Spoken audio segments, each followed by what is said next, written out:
सुरेंद्र इस बार धूल चटा देंगे, इसलिए कि तेज प्रताप यादव की सहमति मिल गई है। तेज प्रताप यादव अब विरोध नहीं करेंगे, इसलिए सुरेंद्र यादव अब जहानाबाद की जंग जीत जाएंगे।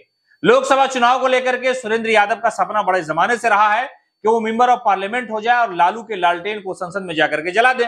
लेकिन लालू के लाल ने पिछली बार विरोध किया और विरोध की वजह से उन्हें हार का सामना करना पड़ा। लेकिन इस बार स्थिति बिल्कुल साफ सुथरी है, सबको मना लिया गया है, सब लोग ठीक ठाक हैं, सब उनके लिए दुआ कर रहे हैं, आशीर्वाद दे रहे हैं, सब कुछ हो रहा है। और कहा यह जा रहा है कि इस बार जनता दल यूनाइटेड के उम्मीदवार को जहानाबाद में सुरेंद्र यादव धूल चटा देंगे। उनको उस इलाके का नरेश भी, मगध का नरेश भी कहा जाता है। और कहा यह भी जाता है कि सुरेंद्र यादव जब अपने आप में राजनीति की शुरुआत कर रहे थे, उस वक्त ही उन्होंने कहा था कि हम लालू प्रसाद यादव के समाजवाद की विचारधारा को आज से लेकर के चल रहे हैं और जब तक सांस रहेगी तब तक लालूवादी रहेंगे। तेजस्वी यादव की राजनीति के साथ भी उन्होंने कदम से कदम मिलाकर के अपने आप को आगे बढ़ाया।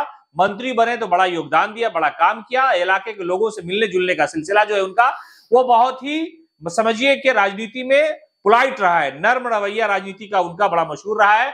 और कहा यह जा रहा है कि वो चुनावी मैदान में अब आ गए हैं। लालू प्रसाद यादव ने, आरजेडी ने उनका टिकट फाइनल कर दिया है और जहानाबाद की जो जंग है वो बहुत दिलचस्प होने वाली है। और इस बार जो है एनडीए के लिए जहानाबाद में मुश्किलें खड़ी होंगी। पिछली बार हमने आपको तस्वीरें दिखाई थी कि जहानाबाद में जनविश्वास यात्रा के दौरान लोगों की भीड़ थी। उमड़ता हुआ जो सैलाब था वो ये संकेत दे रहा था कि 2024 के लोकसभा चुनाव में इसके परिणाम बेहतर होंगे।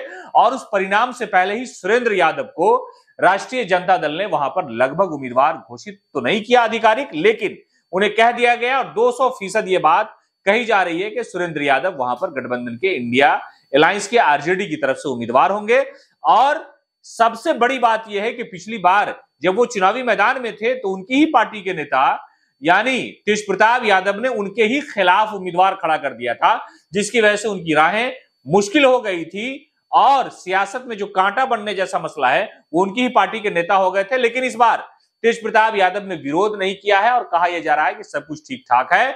और तेज प्रताप यादव या कोई भी दूसरा पार्टी का जो लोग है, कार्यकर्ता है, नेता है, वो सुरेंद्र यादव के खिलाफ आवाज नहीं उठा रहे हैं। इसलिए यह कहा जा रहा है कि जहानाबाद की जंग बड़ी दिलचस्प होने वाली है और इस जंग का आगाज हो चुका है। सुरेंद्र यादव जो है वहां पर चुनावी मैदान में होंगे और आरजेडी के लिए वहां पर स्थिति बड़ी अच्छी है और यह माना जा रहा है कि सुरेंद्र यादव चुनाव जीत सकते हैं, इसलिए कि पिछले बार के जो एमपी हैं उनके खिलाफ लोगों में नाराजगी है। काम को लेकर के समय यानी मिलने का जो मसला है नेता और जनता के बीच का, वो बड़ा दिलचस्प होता है, वो मुलाकात नहीं हो पाती। इसलिए बहुत सारी वजह हैं जिसकी वजह से कहा जा रहा है कि सुरेंद्र यादव वहां का जहानाबाद का जो मैदान है वो फतह कर लेंगे।